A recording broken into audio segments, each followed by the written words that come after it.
열왕기하 19장의 말씀을 계속 보고 있는데 아수르 왕 사네립이 유다를 쳐들어왔죠.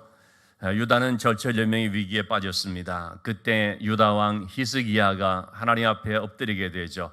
특별히 아수르 왕 사네립이 랍사게라고 하는 장군을 통해서 보낸 협박 편지를 들고 성전에 올라가서 그 편지를 하나님 앞에 펼쳐 보이면서 하나님 보시옵소서, 또 들으시옵소서.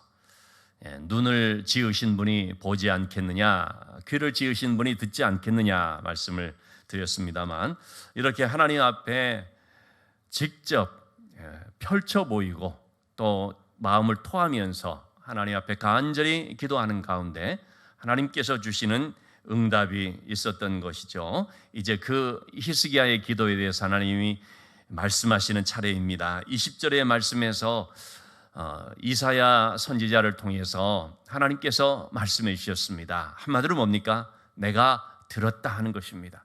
너의 기도하는 것을 들었다. 너의 기도하는 것 내가 다 봤다. 하나님 들으시옵소서, 하나님 보시옵소서 그랬거든요. 근데 하나님께서 다 보고 들었다는 말씀을 하죠. 그래서 이제 어떻게 한다는 것입니까? 이 유다 나라를 경멸한 그 아수르 왕에 대해서 하나님께서 조치를 하시게 되는데 21절의 말씀이 이제 차례로 한 절씩을 좀 우리가 보게 되겠습니다. 보면 시온이 너를 멸시하며, 이 아수르가 유다를 멸시했었는데 시온이라는 것은 이제 유다를 가리켜 말하는 것이죠. 이 전세가 완전히 역전이 되는 것입니다. 여러분, 하나님 안에서는요 이러한 역전이 일어납니다. 우리가 기도를 그치지 아니하면, 믿음을 계속해서 가지고 나가면 어느 시점에 보면 역전의 그런 역사가 나타납니다. 이거를 이제 소위 그 크로스라고 말하지 않습니까? 교차되면서 이게 전세가 기울어져 버리는 것. 우리의 삶에서 하나님의 그런 역사가 반드시 나타납니다. 역전이 되면 유다를 경멸했던 아수르가 어떻게 됩니까? 오히려 경멸을 당하게 됩니다. 오히려 그들이 비웃음을 당하게 됩니다. 또 그들이 물러나게 되는데 그 물러나는 뒷모습을 보면서 유다 백성들이 참 그들을 향해서 비웃고 조롱하는 그런 일들이 있게 됩니다. 머리를 흔들게 될 것이다라는 표현을 썼거든요. 그 물러나는 뒷모습을 보면서 머리를 흔드는 게 뭡니까? 참 저것들 저렇게 망하게 될 것을, 저렇게 초라하게 될 것을 뭘 믿고 저렇게 큰 소리 쳤었나. 머리를 흔들면서 그들의 모습을 바라보게 된다는 거죠. 하나님께서는 교만으로 큰 소리 쳤던 그들을 멸하시는 것을 말씀을 하십니다. 이 아수르는요 하나님을 조롱하였습니다. 그리고 자기들이 모든 나라를 짓밟았다고 얼마나 큰 소리 떵떵 쳤는지 모릅니다. 우리 이 아수르 왕에게 무너지지 않은 나라가 있었느냐, 짓밟히지 않았던 신이 어디 있었느냐, 그렇게 아주 자랑을 했었거든요. 근데 그들이 한 가지 모르는 사실이 있습니다. 알지 못하는 것이 있었죠. 뭡니까? 이 모든 것들은 사실 하나님께서 주권과 섭리 속에 행하신 일이라는 사실입니다. 물론 아수르가 강대국이죠. 그렇지만 하나님께서는 그들을 사용하셔서 북쪽의 이스라엘도 징계를 하셨고 주변의 그런 나라들 아수르의 발밑에 굴복하게 하셨는데 전적으로 하나님께서 계획하신 일이고 하나님의 주권과 섭리 속에서 진행된 일이었다는 것입니다. 25절의 말씀을 보면 내가 듣지 못하였느냐, 이 일은 내가 태초부터 행하였고 옛날부터 정한 바라. 이제 내가 이루어 너로 견고한 성들을 멸하여 무너진 돌무더기가 되게 함이니라. 이 모든 되어진 것들이 사실은 하나님께서 오래전에 계획한 일이었다는 것이죠. 북쪽 이스라엘처럼 하나님의 백성이라고 하지만 우상 숭배하고 하나님 말씀에 불순종하고 아무리 하나님께서 돌아오라고 말해도 들은 척 만척하였던 그들에 대해서 하나님께서 징계하기 위한 하나의 수단으로서, 징계의 도구로서 아수르를 사용한 것뿐이었다는 거죠. 그러나 아수르는 그걸 모르고 자기들이 잘난 척, 하나님의 손에 들려진 막대기에 불과한 것인데요, 하나님의 손에 쓰임받는 도구에 불과한 것인데요, 이 도구가 말이죠 막 자기가 뻑이고 내가 대단한 그런 것처럼 자랑을 한 셈이 됐죠. 그래서 하나님께서 내가 한 것인데 그걸 모르고 있다라는 이 말씀을 하고 있습니다. 27절의 말씀에서도 하나님께서 너의 거처와 너의 출입과 네가 내게 향한 분노를 내가 다 아노라. 이들은 주변 여러 나라들에 대해서만 이렇게 교만하고 건방 떤 것이 아니라요, 하나님께 대해서도 그렇게 교만하게, 하나님께 대해서도 그냥 화를 내고 그랬던 것이죠. 하나님께서는 그들의 그 들어가고 나가고 그들의 그 모습들을 다 알고 있습니다. 얼마나 그들이 오만한지 잘 알고 있습니다. 그래서 28절의 말씀에 네가 내게 향한 분노와 내 교만한 말이 내 귀에 들렸도다. 하나님께서 이걸 다 알고 있습니다. 다 듣고 있습니다. 그래서 이제 어떻게 한다는 것입니까? 네가 다른 나라에게 행하였던 그대로, 이 아수르가 얼마나 잔인했는지요. 남의 나라를 정복하고서 그들을 마치 갈고리에 꿰듯이 제갈의 입에 물려서 그렇게 막 끌고 갔던 것입니다. 얼마나 참 잔악하고 또 그냥 학살을 많이 하고 그런 나라가 아수르거든요. 내가 너희들에게 똑같이 그렇게 한다는 거죠. 너희들이 그 행하였던 것처럼 너희들이 그렇게 당하여서 너희들이 오던 길로 그냥 돌아가게 되는, 한마디로 말하면 황급하게 후퇴하게 되는, 급히 퇴장하게 되는 그런 일들이 있게 될 것이다라는 말씀을 지금 해주고 있습니다. 그러나 하나님께서는 겸손히 하나님 옆에 엎드린 히스기야에 대해서는 큰 은혜를 베풀어 주실 것을 말씀을 하고 있지요. 29절의 말씀에 보면 전쟁으로 인하여서 황폐하게 되어졌어. 오랫동안 이 아수르가 포위한 가운데 있었기 때문에 기근으로 인하여 먹을 것이 떨어지고 한 그런 아주 황폐된 상태거든요. 거기에 대해서 하나님께서 지금 당장 먹을 것이 없는 그 백성들에게 하나님께서 금년에도 너희들이 스스로 자라난 것을 먹고, 이것은 그들이 씨를 뿌리고 농사를 지어서 된 것이 아닙니다. 스스로 그냥 자라난 것, 그거 먹게 할 것이고, 내년에는 또 거기서 자라난 것을 먹게 할 것이고, 제 3년째는 비로소 심고 거둔 것을 먹게 한다. 여러분, 농작물을 심는다고 해서 바로 자라는 게 아니지 않습니까? 좀 자란다 할지라도 바로 먹을 수 있는 게 아니지 않습니까? 그래서 충분히 그것들이 자라나서 먹을 수 있을 정도가 될 때까지는 하나님께서 그들이 알지 못하는 특별한 양식들을 이렇게 베풀어 주신다는 말씀이죠. 이스라엘 백성들이 광야 40년 생활을 하면서 그렇게 하나님께서 먹이고 입혀주시는 일들을 체험했지 않습니까? 그들이 전혀 알지 못하였던 이 광야 생활하면서 그들이 우리가 어디서 먹을까, 어떤 걸 먹을까라고 걱정을 했을 텐데, 그런데 하나님께서는 다 그때그때마다 양식을 먹여주셨죠. 만나를 먹여주시고 메추라기를 먹여주시고, 마실 물이 없을 때 반석에서 막 물이 나게 해주시고, 이렇게 하나님께서는 그 백성들을 위해서 특별한 양식들을 늘 제공해 주시는 것입니다. 이것이 바로 하나님의 돌보심이고 하나님의 보호하심인 거죠. 하나님께서 보호하신다는 것은요, 1차적으로 먹여주시는 것입니다. 여러분, 우리가 자녀들을 이렇게 보호하고 자녀들을 양육한다 할 때도 가장 1차적인 게 뭡니까? 양식을 먹여주는 거죠. 먹게 해주고 입혀주고, 그 다음에 이제 안정된 삶을 살아갈 수 있도록 여러 가지 모양으로 지켜주고 하는데, 하나님께서도 자기 백성들을 향한 그런 사랑으로서 인도해 주시는데 1차적으로 먹을 것 하나님이 책임져 주신다는 말씀이 되겠습니다. 31절의 말씀에 또한 하나님께서는 예루살렘에서부터 남은 자가 있을 것을 말합니다. 이 남은 자라고 하는 것이 참 그 귀한 표현입니다. 하나님께서는 항상 어느 시대나요, 남은 자를 허락하십니다. 그래서 여기서 남은 자라는 것은 믿음의 사람들을 말합니다.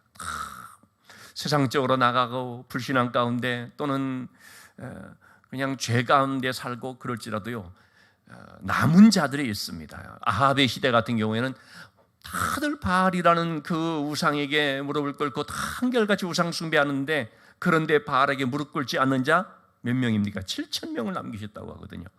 어느 시대인지 하나님께서는 이렇게 믿음으로 사는 자, 그리고 은혜로 남은 자들을 허락하시는데 바로 그와 같은 자들이 있을 것을 말씀해 주고 있습니다. 그리고 그들을 어떻게 하는 것입니까? 건전해 주시는 것입니다. 이것이 바로 하나님의 열심이라고 하는 것입니다. 이 하나님의 열심에 대해서 우리가 간단하게 한 두 가지 면을 좀 보고자 합니다. 첫 번째로 말하는 이 하나님의 열심이라는 것이 바로 뭐냐면 건전해 주시는 것입니다. 구해내 주시는 것입니다. 그 절망의 순간 속에서, 죽음의 구렁텅이 같은 상황 속에서 건전해 주시는 것입니다. 이것이 바로 하나님의 열심이라는 거죠. 얼마 전에 제가 어떤 한 글을 읽는데 이런 내용이 있더라고요. 9.11 세계 무역센터 테러로 인하여서 붕괴된 엄청난 일이 있었지 않습니까? 그때 그 마지막 생존자로 알려진 사람이 지넬 고즈만이라고 하는 이제 흑인 여성입니다. 이 사람이 26시간 혹은 27시간 만에 구조가 됐습니다. 그러니까 9월 11일, 9.11 때 붕괴가 됐는데 다음 날 구조가 된 24시간이 지난 상태에서 굉장히 기적적인 그런 상황이었던 것이죠.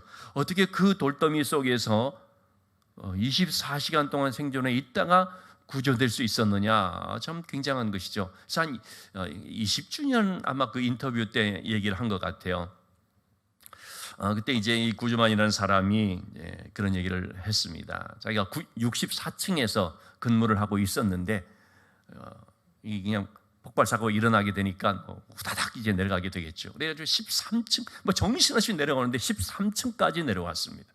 거기서 건물이 무너진 것입니다. 그 상태로 함께 매몰이 되고 말았습니다. 갇혀버렸죠. 분명히 자기는 생명이 있는데 갇혀버리니까 이거 어떻게 살려달라고 말해도 들리지도 않잖아요. 그 순간에 자기는 신앙생활을 좀 똑바로 하지 못했는데 그렇게 열심히 교회에 나가서 기도했던 어머니의 그 기도하는 모습이 떠올랐다는 것입니다. 그래서 그 순간 자기도 그렇게 기도하는 것이죠. 하나님, 저를 살려주세요. 저를 여기서 나갈 수 있게 도와주세요. 이렇게 하나님 앞에 기도하게 됐다는 거죠.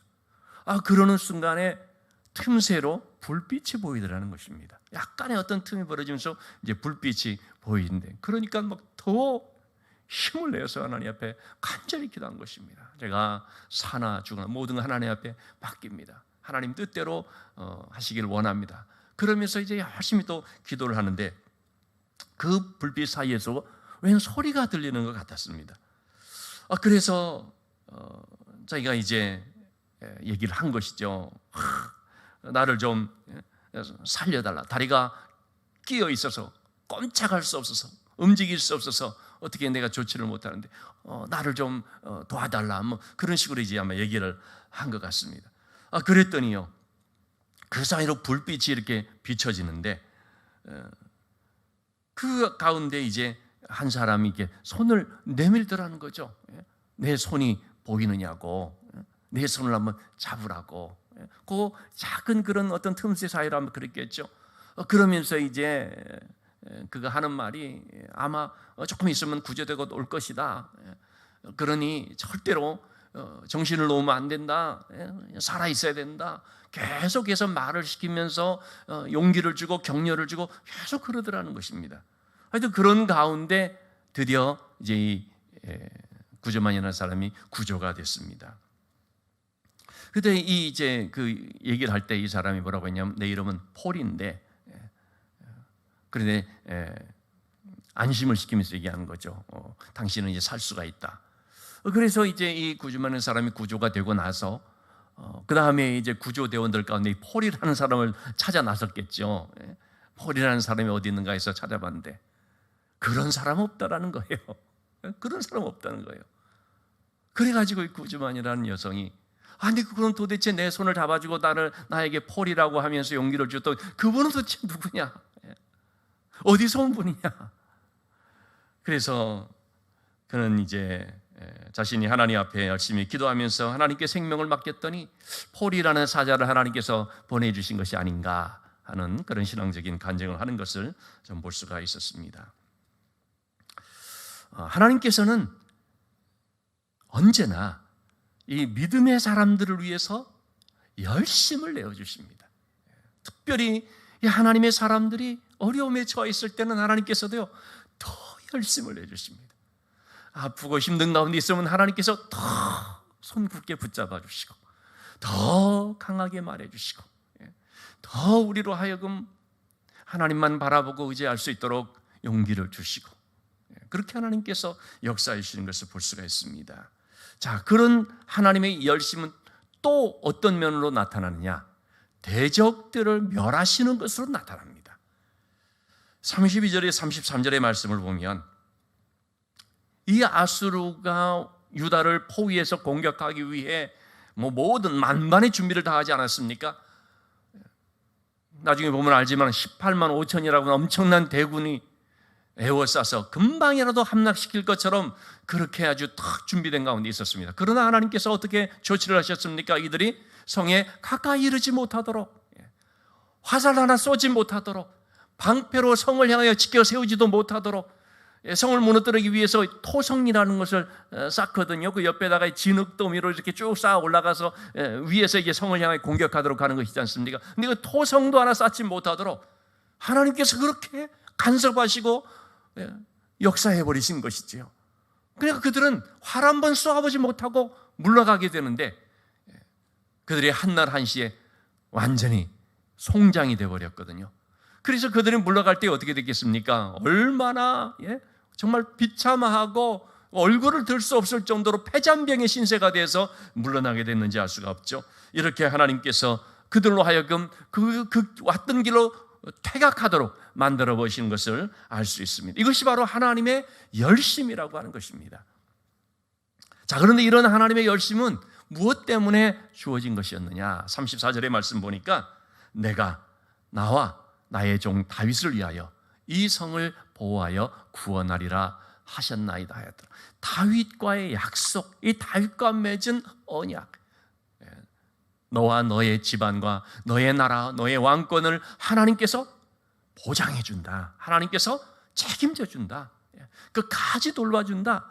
이러한 다윗과의 언약이 있기 때문에 하나님은요 그 약속을 신실히 지키신 거거든요. 우리 지난주에도 말씀드렸지만 하나님은 약속한 것을 반드시 신실하게 지키시는 분입니다. 그래서 그 다윗의 약속을 기억하시고 그 유다를 그 절체절명의 위기의 상황 속에서 완전히 지켜주시고 건져주신 거죠. 그 결과 어떻게 됐습니까? 35절에 이 밤에 히스기야가 기도했던 바로 그 밤이거든요. 히스기야는 아마 밤늦게까지도 기도했을 것 같습니다. 그 새벽이 되면서 하나님의 사자가 나와서 아수르 진영에서 군사 18만 5천 명을 친지라. 하나님께서 치시니까요. 이때 하나님께서 어떤 방법으로 쳤는지는 우리 잘 모르죠. 전염병이 돌았는지 아니면은 뭐 어떤 특별한 일들이 일어났는지는 우리 잘은 모르지만 어쨌든 하나님의 손으로 그들을 만져버리신 것이죠. 그러지 어떻게 됐습니까? 아침에 유다 백성들이 일어나 딱 봤더니 그 아수르 군대가 다 송장이 되어버렸습니다. 여러분, 하나님께서 역사하시면요 에스겔 골짜기 마른 뼈와 같은 이 마른 뼈들을 일으켜 세울 수 있고요, 또 하나님께서 역사하시면요 이 군사와 같은 자들을 산 송장이 되게 만들어 버릴 수가 있습니다. 그러니까 하나님께서 역사하시면 죽은 자는 살리실 수 있고 산 자는 죽일 수가 있는 거죠. 에스겔 골짜기 마른 뼈들은 살아나서 큰 용사가 되었다고 했거든요. 반면에 하나님이 역사하신 그 기세등등하였던 아수르의 엄청난 이 숫자의 용사들이 어떻게 했습니까? 한순간에 다 마른 뼈의 골짜기처럼 송장이 되어버린 것입니다. 하나님이 하시면 그렇게 되는 것을 우리가 늘 기억을 해야 됩니다. 자, 이렇게 된 상황에서 37절의 말씀 보니까 이 아수르 왕 사네립은 어떻게 됐습니까? 뭐 그냥 얼굴을 들지 못하고 황급히 자기 나라로 이제 돌아가게 됐죠. 돌아가서 자기의 신전에 가서 이렇게 우상을 섬기고 있을 그때에 측근들에 의해서, 신복들에 의해서만 살해돼 버리고 말았고 인생이 끝나버리고 말았습니다. 아수르 대제국의 그 막강한 왕이었다라고 하는 이 사네립이 한순간에 그냥 다른 누구도 아니고 측근에 의해서 이렇게 인생이 끝나버린 것을 우리가 보게 됩니다. 자, 이 말씀은요 이 앞에 7절에 이사야 선지자가 히스기야 왕에게 예언했던 바로 그 말씀, 두 가지 예언을 했거든요. 내가 한 영을 그의 속에 두어서 그의 소문을 듣고 그의 본국으로 돌아가게 한다. 아수르 왕 사네립이 돌아가게 된다. 그리고 두 번째 뭡니까? 본국에 들어가서 칼에 맞아 죽게 된다. 아수르 왕은 퇴각할 것이고 그리고 그는 가서 칼에 맞아 죽게 된다. 이 말씀 그대로 이루어진 것입니다. 결국은 이와 같은 일들을 통해서 하나님의 열심은 주의 백성들을 구원하는 쪽으로, 주의 백성을 무너뜨리러 왔던 그 대적들은 멸하는 쪽으로 나타나는 것을 알 수 있습니다. 그래서 위태롭게 되었던 그 유다 나라가 전세가 역전이 되어서 아수르는 무너지고 유다는 일어나는 그런 역전의 역사가 나타나게 됐습니다. 이 하나님의 열심에 대해서 아주 잘 말해준 구절이 바로 이사야서 9장 6절에서 7절까지의 말씀입니다. 하나님의 열심이라는 것은 결국은 어떤 열심이냐? 구원에 관한 열심입니다. 하나님께서 우리를 향하여 열심을 갖는데 어떤 면에 있어서 우리를 향해 열심을 갖는다는 말이냐면 우리를 구원하시기 위한 열심이라는 거죠. 그래서 그 구원의 구체적인 내용을 미리 예언을 하신 말씀이 이제 이사야서 9장 말씀이죠. 한 아기가 우리에게 온다는 것입니다. 그분이 바로 하나님의 아들 예수 그리스도 구세주이시죠. 그분은 바로 이런 분이다라고 말하고 있죠. 어깨에는 정사를 메었고 이름은 기묘자 모사라, 전능하신 하나님이라, 영존하시는 아버지라, 평강의 왕이라 할 것인데, 그분을 통하여서 하나님의 영원한 그 정의와 공의가 이 땅에 나타나게 될 것을 말합니다. 이게 바로 뭐냐면 만군의 여호와의 열심히 이루신다는 것입니다. 여호와의 열심히 일을 이루시리라. 일을, 구원의 역사 말합니다. 즉 예수 그리스도를 이 땅에 보내주셔서 우리의 모든 죄의 값을 다 담당하게 하시고, 그로 말미암아 우리가 죄로부터 속량, 빚을 갚는, 우리의 죄값이 다 지불되어지는, 그래서 우리의 죄가 다 용서받을 수 있게 되는 그런 구원의 역사를 이루신다는 것을 말씀해 주셨습니다. 십자가로 이 모든 하나님의 약속을 이루셨고, 그래서 구원받은 하나님의 백성들에게 성령을 선물로 부어주셨고, 또한 로마서 우리 8장의 말씀이 나오는 것처럼 우리를 그리스도 예수 안에 있는 하나님의 사랑에서 끊을 수 없으리라, 그 무엇이 우리를 하나님의 사랑에서 끊을 수 없으리라 말한 바와 같이 하나님께서는 하나님의 그 열심으로요, 우리가 받은 이 구원이 손상되지 않도록, 우리가 받은 구원을 우리가 잃어버리지 않도록 우리의 구원을 끝까지 지켜주신다라고 말씀하고 있습니다. 하나님께서 우리를 단순히 그냥 구원해 주시고 끝난 것이 아니라요, 그래서 이런 걸 가리켜서 이제 좀 어려운 용어로, 좀 이제 신학적 그런 어려운 용어로서 성도의 견인이라고 하는 표현을 쓰거든요. 장로교의 5대 교리 중에 하나인 성도의 견인, 끝까지 견인, 이끌어준다는 것인데, 그게 뭐냐면 하나님의 열심히 우리의 구원을 끝까지 지켜주신다는 것입니다. 어떤 우리 철로 역정이라고 하는 신앙 서적이 있지 않습니까? 철로 역정은 정말 참 귀한 그런 안에 이제 소설이지만 귀한 신앙의 여정을 소개해 주는 그런 책이죠. 그래서 얼마나 수백 년 동안 얼마나 많은 사람들에게 이제 영감을 주고 감동도 주고 하는지 모르는데요. 크리스찬, 즉 기독교 크리스찬이라고 하는 사람이 이제 신앙인으로서 살아가는 여정, 이게 바로 철로 역정인데, 그걸 사실 보면은 여러 가지 위험도 있고요, 유혹도 있고요, 문제도 만나고요, 뭐 실족하는 뻔한 순간도 있고요, 뭐 그런 여러 가지 그 여정들이 있거든요. 근데 그런 속에서 하나님께서 고비고비마다 그를 도와주시고 지켜주시고 동행해 주시고 막아주시고 이끌어내 주시고 지혜를 주시고 말씀을 통해서 이겨나갈 수 있게 해주시고 하는 이런 모든 것들이 이렇게 이루어지는데요, 그게 과연, 그게 한마디로 말하면 뭐냐? 하나님의 열심이라는 거죠. 그래서 여러분, 우리는 이 하나님의 열심이 우리에게 있다는 사실을 늘 기억해야 됩니다. 특별히 우리가 절망 가운데 빠질 것 같은 순간에 하나님께서 그 하나님의 열심으로 붙잡아 주시는 것입니다. 그러니까 여러분, 우리가 오늘도 이렇게 서 있을 수가 있는 것입니다.